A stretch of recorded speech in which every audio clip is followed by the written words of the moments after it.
தூய பலியை தகுதியுடன் கொண்டாட நம்முடைய குற்றங்களை ஏற்று மரணத்தை மன்னிப்பு கேட்போம். மாண்புமிக்க சகோதர சகோதரிகளே, நம்முடைய திருமுழுக்கு நினைவாக நம் மீது தெளிக்கப்படும் தமது படைப்பாகிய இந்த தண்ணீரை புனிதப்படுத்தி அருளுமாறு நம் கடவுளாகிய ஆண்டவரை கெஞ்சி மன்றாடுவோம். அவரே நமக்கு உதவி அளித்து நாம் பெற்றுக்கொண்ட தூய ஆவிக்கு உண்மையுள்ளவராய் இருக்க நமக்கு அருள் புரிவாராக. ஆண்டவரே, எல்லாம் உள்ள இறைவா, மக்களின் வேண்டல்களை கனிவாய் கேட்டறலும் வியத்தகு முறையில் எங்களை படைத்து என்றும் அதிலும் வியத்தகு முறையில் எங்களை மீட்டு அருள்நீர் என்றும் நினைவுகூறும் எங்களுக்காக இந்த தண்ணீர் மீது உமது ஆசையை பொழிந்தரலும். ஏனெனில் நிலத்தை வளப்படுத்தவும் எங்கள் உடலுக்கு புத்துணர்வும் தூய்மையை தரவும் இத்தண்ணீரை படைத்தேன். உமது இரக்கத்தின் கருவியாகவும் இந்த தண்ணீரை அமைத்தேன். எவ்வாறெனில் தண்ணீரின் வழியாக மக்களின் அடிமை தலையை அகற்றினேன். பாலை நிலத்தில் அவர்களது தாகத்தை தணித்தேன். அதன் வழியாக மனித இனத்தோடு நீர் செய்ய இருந்த புதிய உடன்படிக்கையை இறைவாக்கினர் முன்னறிவித்தனர். இறுதியாக யோர்தானில் கிறிஸ்து புனிதமாக்கிய தண்ணீரின் வழியாக பாவக்கரை படைத்த எங்கள் மனித இயல்பை புதுபிறப்பு அளிக்கும் திருமொழிக்கு நான் கழுவி புதுப்பித்தேன். ஆகவே நாங்கள் பெற்றுக்கொண்ட திருமொழிக்கு நினைவாக இந்த தண்ணீர் இருப்பதாக. பாஸ்கா பெருவிழாவின் திருமொழிக்கு பெற்ற எங்கள் சகோதர சகோதரிகளோடு நாங்களும் ஒன்று சேர்ந்து மகிழ்ச்சி கொண்டு செய்வீராக. எங்கள் ஆண்டவராகிய கிறிஸ்து வழியாக உங்களை மன்றாடுகிறோம். எல்லாம் உள்ள இறைவா, தண்ணீர் வளர்ந்து அதை உட்பிட வேண்டும் என்று இறைவாக்கினர் எலிசா வழியாக எங்களுக்கு கற்பித்தேன். உமது படைப்பு பொருளாகிய இந்த உப்பை பரிவிரக்கத்துடன் புனிதப்படுத்தியுள்ள உமை தாழ்மையுடன் வேண்டுகின்றோம். ஆண்டவரே, உப்பு கலந்து இந்த தண்ணீர் தெளிக்கப்படும் இடமெல்லாம் தீயோனின் தாக்குதல் அனைத்தும் தோல்வியறச் செய்வீராக. தூய ஆவியார் உடனிருந்து எங்களை இடையராது காத்தருள்வாராக. எங்கள் ஆண்டவராகிய கிறிஸ்து வழியாக உம்மை மன்றாடுகிறோம்.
எல்லாம் வல்ல இறைவன் நம் பாவங்களிலிருந்து நம்மை தூய்மைப்படுத்துவாராக.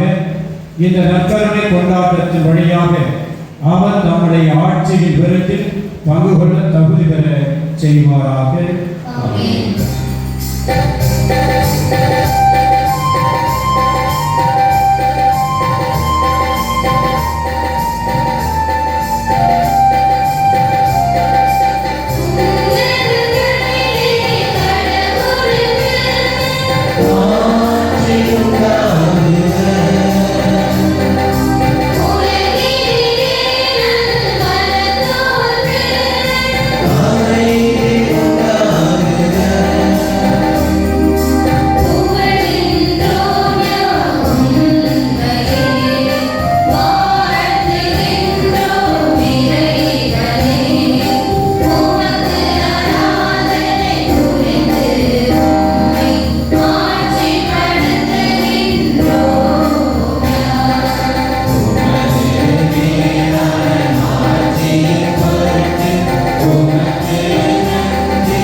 இறைவா, இந்த வியப்புக்கு உரிய அடையாளத்திலே உம்முடைய பாடுகளின் நினைவை எங்களுக்கு விட்டுச் சென்றீர்.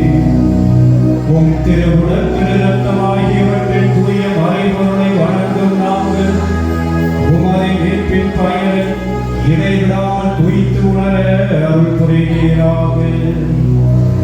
எங்கள் ஆண்டவராகிய கிறிஸ்து வழியாக உம்மை மன்றாடுகின்றோம்.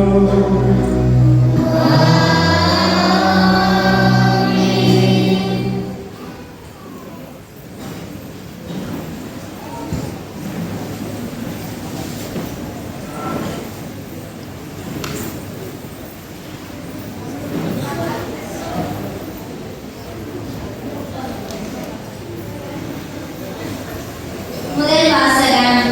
விடுதலை பயண நூலிலிருந்து வாசகம்.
குறையில்லாதே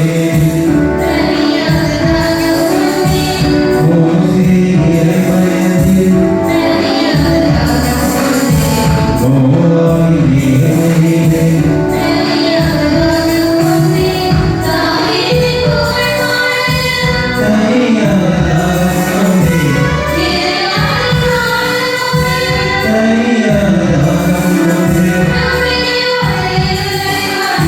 Hallelujah.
இரண்டாம்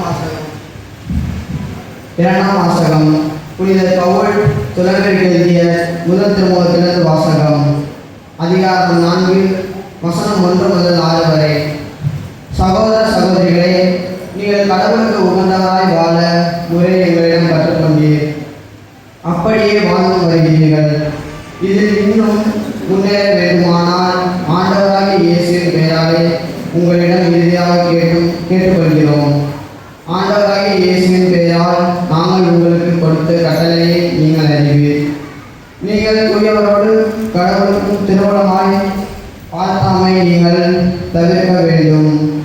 உங்களின் ஒவ்வொருவரும் தம் மனைவியை தூயவராய் கருதி மதிப்புடன் நடத்த அறிந்திருக்க வேண்டும். கடவுளின் அறிந்த பிற இனத்தவரை போன்று நீங்கள் கட்டுக்கடங்காய் பாலுணர்வோடு இடம் கொடுக்கலாகாது. இதில் எவ்வாறு தவிர தம் சகோதரை வஞ்சக்கூடாது. ஏனெனில் இது செயல்களை அனைத்தையும் ஆண்டவரை தண்டிப்பார். இதை நாங்கள் முன்பே உங்களுக்கு எடுத்துரைக்கின்றோம், எச்சரித்து இருக்கின்றோம். இது ஆண்டவர் மறுவாக்கு.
அதிகாரம் 9 இறை வசனங்கள் 57 முதல் 62 வரை.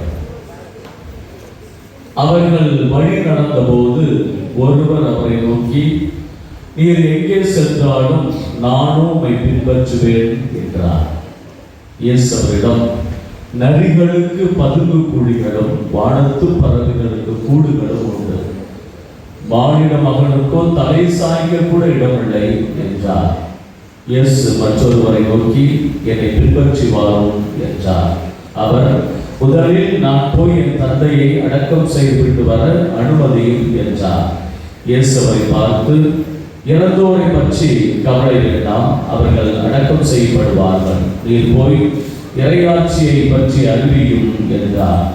வேறொருவரும், ஐயா, உம்மை பின்பற்றுவேன், ஆயினும் முதலில் நான் போய் என் வீட்டில் உள்ளவர்களிடம் விடை பெற்று வர அனுமதியும் என்றார். இயேசு அவரை நோக்கி, கடப்பையில் கை வைத்த பின் திரும்பி பார்ப்பவர் எவரும் இறையாட்சிக்கு உட்பட தகுதியுள்ளவர் அல்ல என்றார்.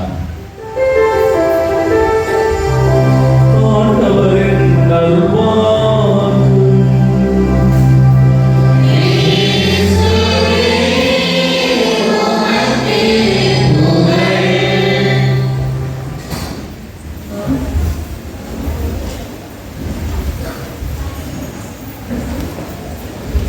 கிறிஸ்து இயேசுவில் அன்பிற்குரியவர்களே, இன்றைய இரண்டாவது வாசகத்தின் முதல் வசனம், நீங்கள் கடவுளுக்கு உகந்தவர்களாய் வாழும் முறையை எங்களிடம் கற்றுக்கொண்டீர்கள். இதில் இன்னும் முன்னேற வேண்டுமென ஆண்டவராகிய இயேசு கிறிஸ்துவின் பெயரால் உங்களிடம் கேட்டுக்கொள்கிறேன். கடவுளுக்கு உகந்தவர்களாய் வாழும் முறையை எங்களிடம் கற்றுக்கொண்டீர்கள் என்று பவுலடிகளார் கூறுகிறார். அவர்கள் எதை கற்றுக் கொடுத்தார்கள்? என்ன பாடத்தை அவர்கள் கற்றுக் கொடுத்தார்கள்? அதில் எப்படி நாம் முன்னேற வேண்டும்? இதுதான் இன்றைய மறையுரையுடைய சிந்தனை. பவுலடிகளார் மற்றும் அவருடைய தோழர்கள் எதை கற்றுக் கொடுத்தார்கள்? என்ன பாடத்தை அவர்களுக்கு புரிய வைத்தார்கள்? ஒரு 5 சிந்தனைகளை நான் உங்களுக்கு கொடுக்கின்றேன். எல்லாமே பவுலடிகளார் எழுதிய திருமுகத்திலிருந்து எடுக்கப்பட்டது. 1, கலாத்தியருக்கு எழுதிய திருமுகம் 5வது அதிகாரம் 1வது வசனம். நீங்கள் கிறிஸ்துவால் விடுதலை ஆக்கப்பட்டவர்கள், ஆகவே சுதந்திர மனிதராக வாழும். இது முதல் பாடத்தை பவுலடிகளார் அவருக்கு கற்றுக் கொடுத்திருக்கிறார். நீங்கள் கிறிஸ்துவால் மீட்கப்பட்டவர்கள், சுதந்திர மனிதர்கள், ஆகவே சுதந்திரமாக வாழுங்கள் என்ற ஒரு பாடத்தை பவுலடிகளார் கற்றுக் கொடுத்திருக்கிறார். 2வது, அதே கலாத்தியருக்கு எழுதிய திருமுகம் 3வது அதிகாரம் 27, கிறிஸ்துவை அணிந்து கொண்டீர்கள், கிறிஸ்துவில் வாழுங்கள். நீங்கள் கிறிஸ்துவை அணிந்திருக்கின்றீர்கள், ஆகவே கிறிஸ்துவிலே வாழுங்கள் என்ற 2வது பாடத்தை பவுலடிகளார் அவர்களுக்கு கற்றுக் கொடுத்திருக்கின்றார். 3வது, உரோமையருக்கு எழுதிய திருமுகம் 6வது அதிகாரம் 3 மற்றும் 12வது வசனம். பாவத்திற்கு இறந்து விட்டீர்கள், பாவம் உங்களை ஆட்கொள்ள விடாமல் பார்த்துக் கொள்ளுங்கள், மீண்டும் பாவம் செய்யாதீர்கள். நீங்கள் பாவத்திற்கு இறந்து விட்டோம். இயேசு தன்னுடைய பாடுகள், இறப்பு, உயிர்ப்பு இவற்றால் நம்மை மீட்டு விட்டார். ஆகவே இனிமேலும் பாவத்தில் விழுந்து விடாதீர்கள் என்ற 3வது பாடத்தை அவர்களுக்கு கற்றுக் கொடுத்தார். 4வது பாடமாக எபேசியருக்கு எழுதிய திருமுகம் 5வது அதிகாரம் 8வது வசனம். நீங்களே உலகின் ஒளி, ஒளியின் மக்களாய் வாழுங்கள். இயேசு கிறிஸ்து நம்மை மீட்டு விட்டார். நாம் அனைவரும் ஒளியின் மக்கள், ஆகவே ஒளியின் மக்களாக வாழ வேண்டும் என்ற ஒரு பாடம். 5வதாக, நீங்கள் கிறிஸ்துவோடு உயிர் பெற்று எழுந்தவர்கள், மேல் உலகை சார்ந்தவற்றை நாடுங்கள். கொலோசியருக்கு எழுதிய திருமுகம் 3வது அதிகாரம் 1லிருந்து 4 வரை உள்ள வசனம். இதைத்தான், இது மட்டுமல்ல, இன்னும் எத்தனையோ பாடங்களை பவுலடிகளாரும் அவருடைய தோழர்களும் கற்றுக் கொடுத்திருக்கிறார்கள். அதே பவுலடிகளார் இந்த பாடத்தையும் நமக்கு கற்றுக் கொடுக்கின்றார். சரி, இந்த கற்றுக் கொடுத்த இந்த பாடத்திலிருந்து இன்னும் அவர்கள் முன்னேற வேண்டும், கடவுளுக்கு ஏற்றவர்களாக வாழ வேண்டும். இதில் நீங்கள் முன்னேற வேண்டும் என்று பவுலடிகளார் இந்த இரண்டாவது வாசகத்திலே கேட்டுக்கொண்டார். அதுதான் நம்முடைய மைய கருத்தாக இருக்கிறது. இதை பற்றி சிந்தித்த பொழுது எனக்கு லூக்கா எழுதிய நற்செய்தி 3வது அதிகாரம் 10 14 வரை உள்ள வசனங்கள் ஞாபகத்திற்கு வந்தன. இந்த 3வது அதிகாரத்தை நீங்கள் எடுத்து வாசித்து பார்த்தால் அது எதை பற்றி என்றால், திருமுழுக்கு யோவான் இயேசுவினுடைய முன்னோடி.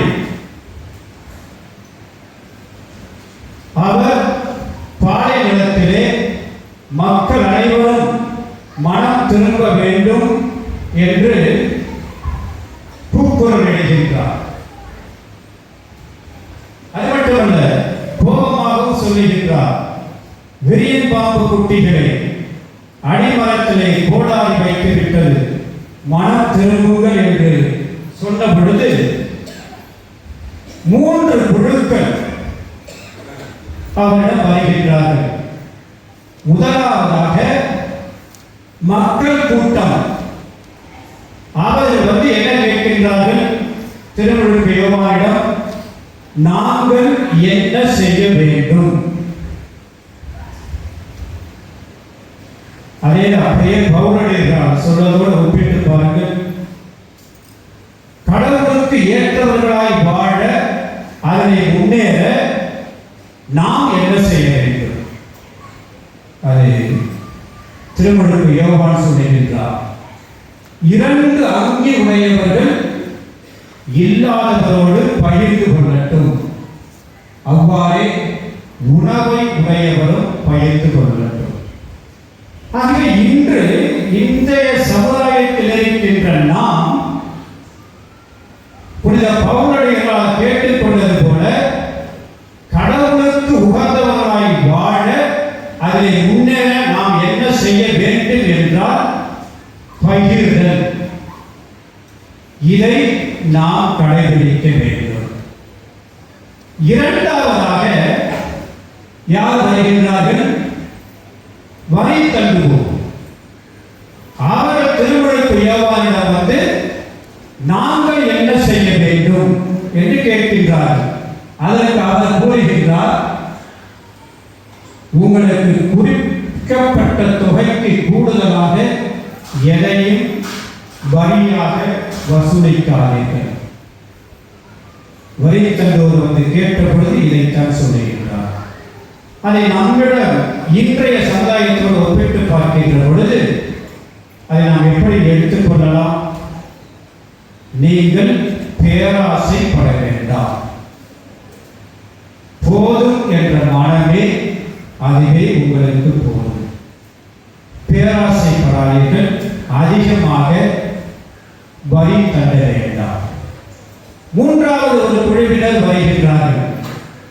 அவர்கள் யார்? படை வீரர்கள். அவர்கள் இதே கேள்வியை கேட்கின்றார்கள். நாங்கள் என்ன செய்ய வேண்டும் என்று படை வீரர்கள் கேட்ட பொழுது, நீங்கள் எவரையும் அச்சுறுத்தி பணம் பறிக்காதீர்கள், யாரையும் பயமுறுத்த வேண்டாம், அச்சுறுத்த வேண்டாம், மனிதத்தை மதியுங்கள் என்று கூறுகின்றார். ஆகவே கடவுளுக்கு ஏற்றவர்களாய் வாழ, இன்னும் நாம் அதிலே முன்னேற இந்த 3 கருத்துக்கள். 1 பகிர்தல், 2வது போதும் என்ற மன திருப்தியோடு வாழுதல், 3வதாக இந்த சமுதாயத்தில் மனிதத்தை மதித்து வாழ்வோம். இந்த 3ஐ பற்றியும் சிறிது நான் விளக்கமாக சொல்லுகின்றேன். பகிர்தல். இன்றைய சூழ்நிலையில் உலகம் முழுவதும் எடுத்துக்கொண்டால் ஏழைகள் நிறைய பேர் இருக்கின்றார்கள். அன்றாடம் ஒருவேளை உணவிற்கு கூட, ஒருவேளை உணவை இதற்கு பொருளாதார வல்லுநர்கள் என்ன சொல்லுகின்றார்கள் என்றால், இன்று இந்த சமுதாயத்தில் நிலவுவது பற்றாக்குறை அல்ல, மாறாக பகிராமை. இருக்கின்றவற்றை மற்றவர்களோடு பகிர்ந்து வாழ வேண்டும் என்ற எண்ணம் நமக்கு கிடையாது. ஆனால் திருத்துதர் பழைய நூலிலே நாம் வாசிக்கின்றோம், தொடக்க கிறிஸ்தவர்கள் தங்களிடம் இருந்த எல்லாவற்றையும் கொண்டு வந்து திருத்துதர்கள் காலடியிலே வைத்து எல்லோரும் சமமாக பகிர்ந்து கொண்டார்கள். உணவை மட்டுமல்ல, தங்களுடைய உடைமைகளையும் பகிர்ந்து வாழ்ந்தார்கள். ஒரு முறை ஒரு பிரபலமான ஒரு பத்திரிகை ஒரு கருத்து கணிப்பை நடத்தியது. அந்த கருத்து கணிப்பில் என்ன சொல்லுகின்றார்கள் என்றால், மக்கள் எதற்காக தங்களுடைய பணத்தை அல்லது தங்களுடைய பொருளாதாரத்திலே அதிகமாக எதற்கு செலவிடுகின்றார்கள் என்று. அந்த கருத்து கணிப்புடைய முடிவு எதை சொன்னது தெரியுமா? ஒரு காலத்தில் தங்களின் தேவைக்கு செலவழித்தது போக மற்றவற்றை பிறருக்கு கொடுத்து உதவி செய்தார்கள். அது ஒரு காலத்தில். ஆனால் இன்றைய காலகட்டத்தில் அந்த கருத்து கணிப்பு சொல்லுவது இதுதான். இன்றைய காலகட்டத்தில் மனிதர்கள் தங்களுடைய செலவிற்கு போக மீறி இருப்பதை தங்களுடைய ஆடம்பர வாழ்க்கைக்கும் தங்களுடைய இன்பத்திற்கும் தான் செலவழிக்கின்றார்கள். மாறாக பிறரோடு தங்களுக்கு போக மீறி இருப்பதை அவர்கள் பகிர்ந்து கொள்வது கிடையாது. ஆக இயேசு கிறிஸ்துவின் அன்பார்ந்தவர்களே, உண்மையிலேயே கடவுளுக்கு உகந்தவர்களாய் வாழ நாம் அதில் இன்னும் முன்னேற வேண்டும் என்றால் நம்மிடம் இருப்பதை பகிர்ந்து கொள்வோம். இரண்டாவதாக, போதும் என்ற மனமே பொருள் செய்யும் மருந்து என்று சொல்வார். ஆக இருப்பதிலே திருப்தி அடைய வேண்டும். நாம் ஒரு கதை, நீங்கள் கேள்விப்பட்ட கதை தான், மித்தாஸ் என்ற ஒரு அரசனுடைய கதை. அவன் தேவதையிடம் வேண்டினான், எனக்கு நிறைய செல்வங்கள் வேண்டும், நான் தொட்டதெல்லாம் பொன்னாக வேண்டும் என்று வேண்டினான். அந்த தேவதையும் அந்த வார்த்தை அவனுக்கு கொடுத்தது. அவனுக்கு மிக சந்தோஷம். உடனே இருக்கின்ற எல்லாவற்றையும் தொடுகின்றான். அவனுடைய மேஜையை தொடுகின்றான், நாற்காலியை தொடுகின்றான், கட்டிலை தொடுகின்றான். எல்லாமே பொன்னாக தங்கமாக மாறியது. உணவு வந்து செல்கின்றான், உணவை தொடுகின்றான், தங்கமாக மாறியது. தண்ணீரை தொடுகின்றான், தங்கமாக மாறியிருக்கிறது. அப்பொழுதுதான் நாம் புரிந்து கொண்டான், தேவையில்லாத ஒரு வளத்தை நாம் பெற்று விட்டு போயிடுச்சு.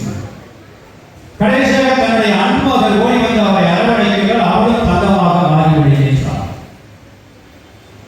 பிறகுதான் வருந்தி அதே தேவதையிடம் சென்று மன்னிப்பு கேட்டு, எனக்கு வேண்டாம் என்று, நான் இருப்பதை வைத்து நான் வாழ்ந்து கொள்கிறேன், போதும் என்ற மனமே எனக்கு போதும் என்று சொல்லுகின்றான்.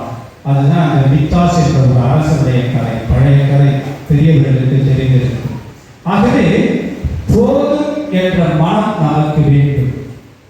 இருப்பதிலே நாம் மகிழ்ச்சி அடைய வேண்டும். அப்படி இருப்பதிலே நாம் மகிழ்ச்சி அடைந்தால் உண்மையிலேயே கடவுளுக்கு உகந்தவர்களாய் வாழ, அதில் இன்னும் முன்னேற இந்த ஒரு நல்ல பண்பு நமக்கு உதவியாக இருக்கும். மூன்றாவதாக பவுலடிகளார் அவருடைய கூற்று பிரகாரம் நாம் இன்னும் அதில் முன்னேற என்ன செய்ய வேண்டும்? மனிதர்களை மதிக்க வேண்டும். படை வீரர்கள் அச்சுறுத்தி பணத்தை பெற்றார்கள். இன்று நீங்கள் எடுத்துக் கொள்ளுங்கள், அந்த மனிதம் இறந்து விட்டது. மனிதர்களை மனிதர்களாக நாம் மதிப்பது கிடையாது. குறிப்பாக காவல்துறை எந்த அளவிற்கு மனிதத்தை மனிதமாக மதிப்பது கிடையாது என்பதற்கு ஒரு சிறந்த உதாரணம் கடந்த 2 வாரங்களுக்கு முன்பாக ஒரு தீர்ப்பு வந்தது. அந்த தீர்ப்பை நீங்கள் படித்திருப்பீர்கள். சாத்தான்குளத்திலே தந்தை மகன் அந்த 9 பேருக்கும் மரண தண்டனை விதிக்கப்பட்டது. அந்த நிகழ்ச்சிகளை எல்லாம் நீங்கள் திரும்பி பார்த்தால் எந்த அளவிற்கு இந்த தந்தையும் மகனும் கொடூரமாக தண்டிக்கப்பட்டார்கள். மனிதத்தை அவர்கள் மதிக்கவே இல்லை. அதுபோன்று நிறைய சொல்லிக்கொண்டே செல்லலாம்.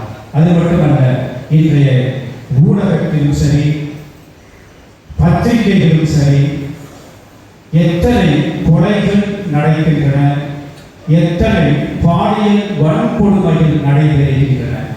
மனிதத்தை யாருமே மதிப்பது கிடையாது. சர்வசாதாரணமாக பத்திரிகைகளை எடுத்து பாருங்கள், நிறைய கொலைகள் நடைபெற்றுக் கொண்டுதான் இருக்கின்றன. ஒவ்வொரு நாளும் மனிதம் மதிக்கப்பட வேண்டும். கடவுளுக்கு உகந்தவர்களாய் வாழ, அதில் இன்னும் முன்னேற நாம் என்ன செய்ய வேண்டும்? மனிதர்களை மனிதர்களாக மதிப்போம். ஒரு பாடல் இருக்கின்றது அல்லவா, அருமையான ஒரு நம்முடைய திருவடி மற்றும் பாடல். ஒவ்வொரு மனிதனும் என் நண்பன், ஒவ்வொரு மனிதனும் என் சகோதரர். அருமையான பாடல். அந்த பாடலை சொல்லி முடிக்கின்றேன். அழகை இழந்தவன் என் நண்பன், அறிவை இழந்தவன் என் நண்பன், ஊனமாய் பிறந்தவனும் என் நண்பன். காரணம், அவனும் மனிதன். வறுமையில் வாழ்பவன் என் நண்பன், வருத்தத்தில் இருப்பவன் என் நண்பன், அல்லல் படுபவன் என் நண்பன், ஆபத்தில் இருப்பவன் என் நண்பன். காரணம், அவனும் மனிதன். அது மட்டுமல்ல, இன்னொரு அழகிய ஒரு திரைப்பட பாடலும் இருக்கின்றது. எவ்வாறு நாம் மனிதத்தை மதிக்க வேண்டும் என்று.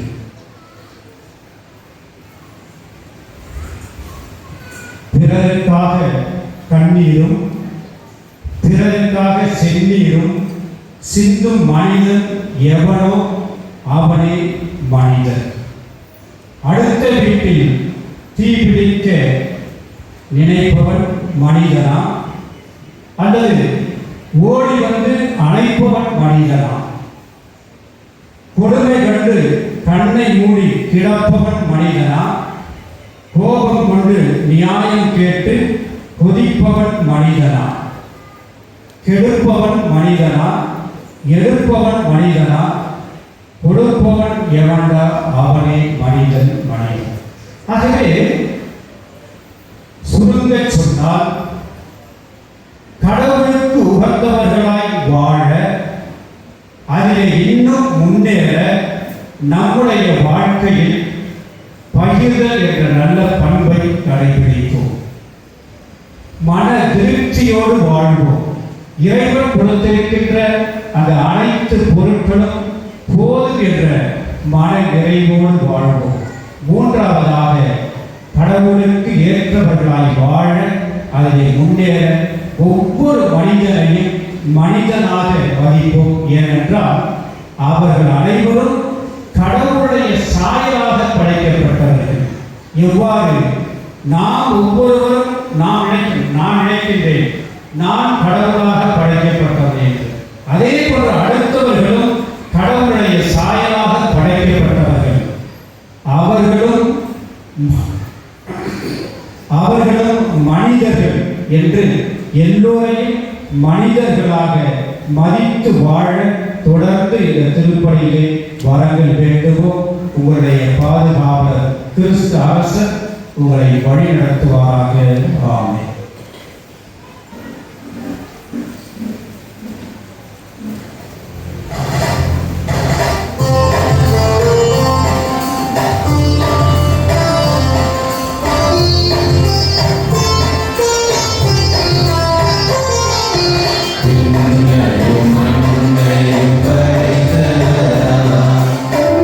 கடவுள்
மகிழ்ச்சி பொங்கும் இந்த பாஸ்கா காலத்தில் கடவுளை உருக்கத்துடன் மன்றாடுவோம். அதனால் தம்முடைய அன்பு திருமகனின் வேண்டல்களையும் மன்றாட்டுகளையும் கனிவாய் கேட்க அருளியது போல நம்முடைய தாழ்நிலையை கண்ணோக்கி நம்முடைய வேண்டுதலை கேட்க இப்பொழுது நம்முடைய வேண்டுதல்களை சமர்ப்பிப்போம்.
வழிகாட்டியாம் எம் இறைவா, இன்று திருப்பலியை நிறைவேற்றிக் கொண்டிருக்கின்ற அருள் பணியாளர்கள் மூவரையும் உம் கரத்தில் ஒப்புக் கொடுக்கின்றோம்.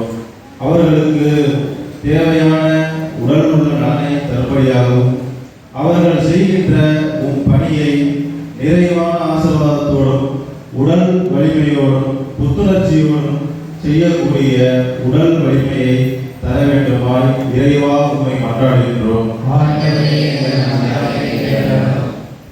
நம்முடைய தனிப்பட்ட தேவைகளுக்காகவும் நம்மிடம் யாரெல்லாம் எனக்காக வேண்டிக் கொள்ளுங்கள், எங்களுடைய குடும்பத்திற்காக வேண்டிக் கொள்ளுங்கள் என்று கேட்டார்களோ அவர்களெல்லாம் சிறிது நேரம் நினைத்து பார்த்து அமைதியாக ஜெபிப்போம்.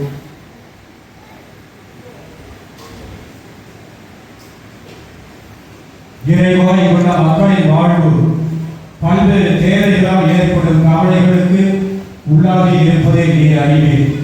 நம்பிக்கையாளர்களாக நாங்கள் நேர்ந்தளித்த மன்றாட்டுகளை ஏற்று நாங்கள் விரும்பி கேட்பதை தந்தருமையாக எங்கள் ஆண்டவராகிய கிறிஸ்து வழியாக உங்களை மன்றாடுகிறோம்.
எல்லாம் உள்ள தந்தையாகிய இறைவனுக்கு ஏற்றதாகும்படி ஒன்று சேர்ந்து மன்றாடுவோம்.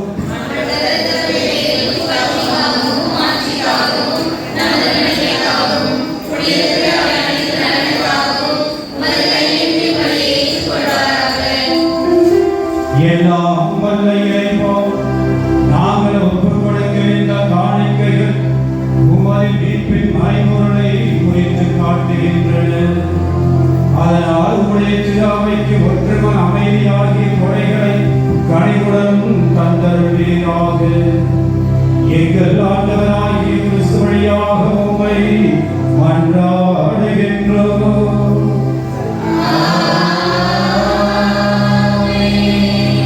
ஆண்டவரோடு இருப்பாராக.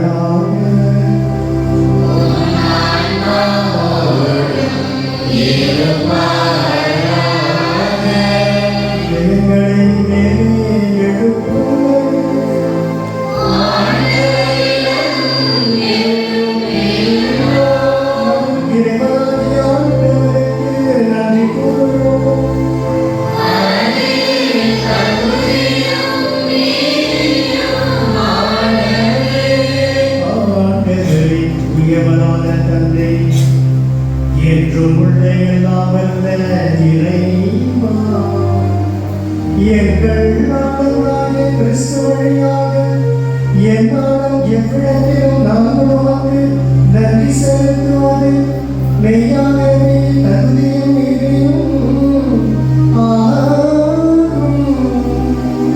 எங்கள் கடமையும் மீட்புக்குரிய செயலும் ஆகும். கிறிஸ்து தம் திருத்தூதர்களுடன் இறுதி இரவு விருந்து அருந்துகையில் சிலுவையில் மீட்பளிக்கும் நிறைவு எக்காலத்தும் நிலைத்திருக்கச் செய்தார். நிலை புகழ்ச்சியை கொடையாகவும் மாசற்ற செம்மையாகவும் தம்மையே உமக்கு ஒப்புக் கொடுத்தார். இவ்வாறு வணக்கத்துக்குரிய இம்மறைபொருளை நீவும் நம்பிக்கையாளருக்கு உணவாக தந்து அவர்களை புனிதப்படுத்துகின்றேன். இதனால் ஒரே உலகில் வாழும் மனிதனால் ஒரே நம்பிக்கை ஒளி பற்றும் ஒரே அன்பினால் பிணைக்கப்படுகின்றது. எனவே உமது அருளின் இனிமை நிறைவாக சுவைத்து நாங்கள் விண்ணகை சாயலை பெறுமாறு இத்துணை வியப்புக்குரிய அருள் அடையாளத்தில் நாங்கள் பங்கு பெறுகின்றோம். ஆகவே மண்டகத்திலும் உள்ள அனைத்தும் உம்மை தொழுது வணங்கி புதியதொரு பண்பாடுகின்றன. வானதூதர்களின் அணிகள் அனைத்தோடும் நாங்களும் சேர்ந்து முடிவின்றி பரிசாற்றி பாடுவதாவது பாடுவதாவது.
விடுதலைகளோடு மணமகனை எதிர்கொள்வதற்கு காத்திருந்த இந்த 5 விவேகமுள்ள கன்னியர்களைப் போல நீங்கள் இப்பொழுது இருக்கிறீர்கள். எனவே உங்கள் தரவில் இருக்கக்கூடிய விடுதலைகளை நீங்கள் பற்ற வைத்துக் கொள்ளுங்கள். நன்றாக முழுதால் படியேற்றுக் கொள்ளுங்கள். நேராக உங்களுடைய கண்கள் இந்த திருப்பிடத்தை எதிர்நோக்கி இருக்கின்றன. இந்த திருப்பிடத்தை நோக்கியவாறு இருக்க வேண்டும் என்று சொல்லுகிற வேளையில் இதோ குருக்களாகிய நாங்கள் இங்கு அர்ப்பணிக்க வைக்கப்பட்டிருக்கின்ற இந்த காணிக்கைகளின் மீது, குறிப்பாக அப்பரசத்தின் மீது கரங்களை உயர்த்தி இறைவனுடைய மேலான இரக்க பெருக்கத்தினால் என்னை ஆவின் வல்லமையினால் நிரப்பி இயேசுடைய உயிருள்ள பிரசன்னமாக உடலாக இரத்தமாக மாற்ற ஜெபிக்க இருக்கிறோம். எனவே நீங்கள் அனைவரும் கண்களை இந்த திருப்பிடத்தை நோக்கி வைத்து கண்களை மூடி இந்த ஜெபத்தில் இணைந்து நான் ஏற்கனவே உங்களுக்கு சொன்னதை போல வாரும் ஆண்டவராக இயேசுவே வாரும், உமக்காக அவருடன் நான் காத்திருக்கின்றேன். நான் சேர்ந்து சொல்லுங்க.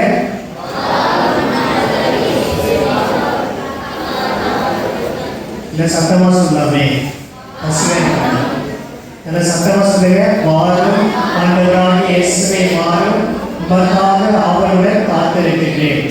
வாரும் ஆண்டவராக இயேசுவே வாரும், உமக்காக அவருடன் காத்திருக்கிறேன். சத்தமா சொல்லுங்க.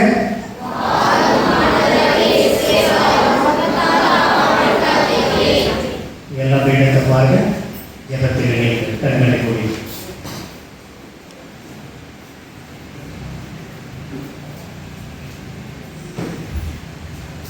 ஆண்டவரே, நீர் மெய்யாகவே தூயவர். உம்முடைய படைப்புகள் எல்லாம் உம்மை புகழ்வது தகவே. ஏனெனில் உம் திருமகனாகிய எங்கள் ஆண்டவர் இயேசு கிறிஸ்து வழியாக தூய ஆவியாரின் செயலாற்றலால் அனைத்தையும் உய்வித்து புனிதப்படுத்துகின்றேன். கதிரவன் தோன்றி மறையும் வரை உம்முடைய பெயருக்கு தூய காணிக்கை ஒப்புக் கொடுக்குமாறு உமக்கென மக்களை இடையராது ஒன்று சேர்த்து வருகின்றேன்.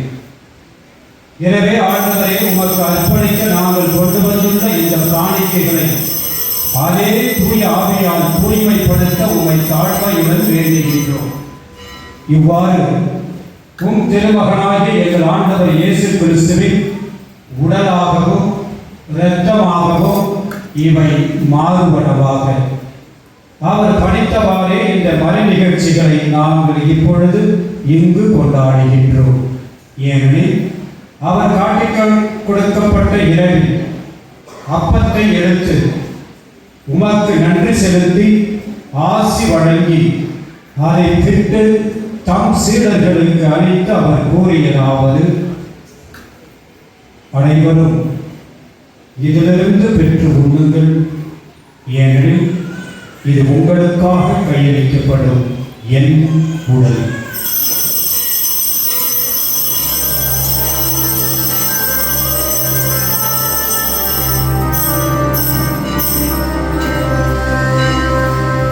அவ்வண்ணமே இரவு விருந்தை அருந்தியதில் கிண்ணத்தையும் எடுத்து உமக்கு நன்றி செலுத்தி ஆசி வழங்கி அதை தம் சீடர்களுக்கு அளித்து அவர் கூறியதாவது: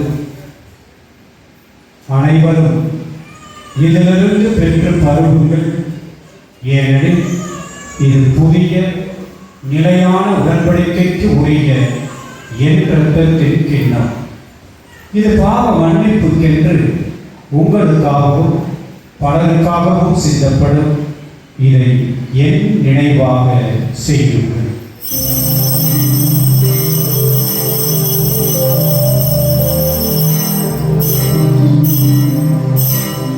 இவரை தேர்ந்தெடுக்க அழைக்கப்பட்ட நாம் உன்னிலேயே பேறு பெற்றவர்கள்.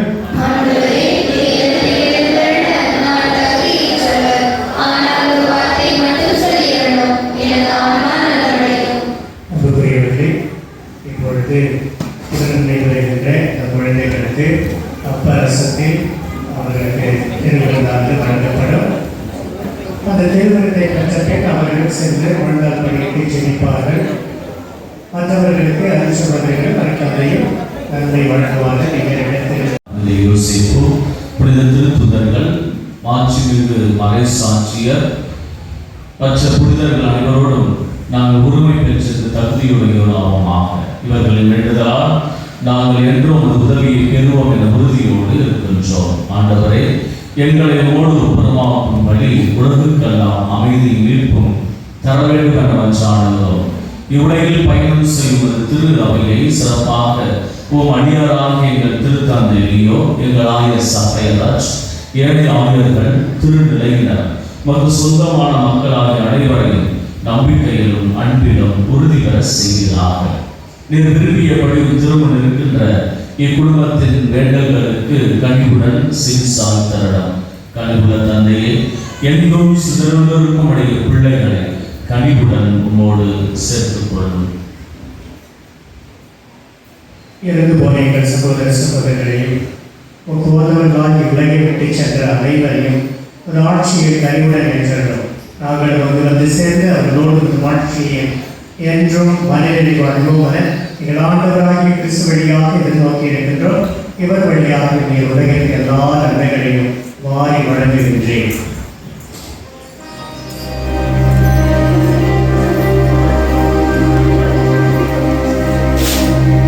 இவர் வழியாக இவரோடு இவரில் எல்லாம் வந்த இறைவனாகிய தந்தையே, தூய ஆவியாரின் ஒன்றிப்பில் எல்லா புகழும் மாட்சியும் என்றென்றும் உமக்கு உரியதே.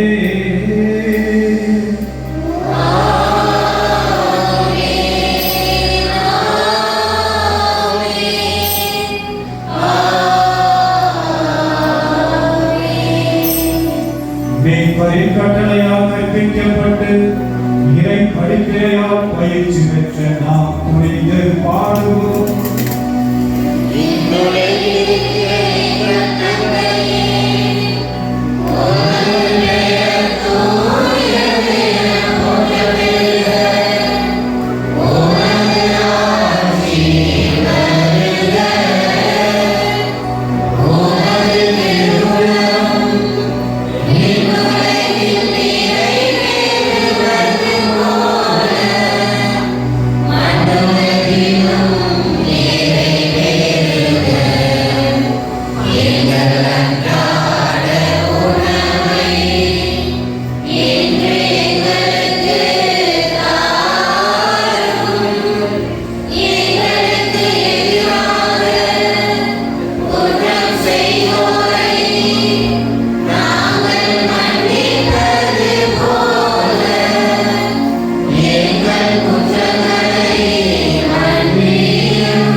எங்கள் வாழ்நாளில் அமைதியை கனிவுடன் அருளுவோமை மன்றாடுகின்றோம். உமது இரக்கத்தின் உதவியால் நாங்கள் பாவத்திலிருந்து எப்பொழுதும் விடுதலை பெற்று யாதொரு கலக்கமுமின்றி நலமாயிருப்போமாக. நாங்கள் எதிர்நோக்கி இருக்கும் பேரின்பத்திற்காகவும் எதிர்ப்பராகிய இயேசு கிறிஸ்துவின் வருகைக்காகவும் காத்திருக்கின்றோம்.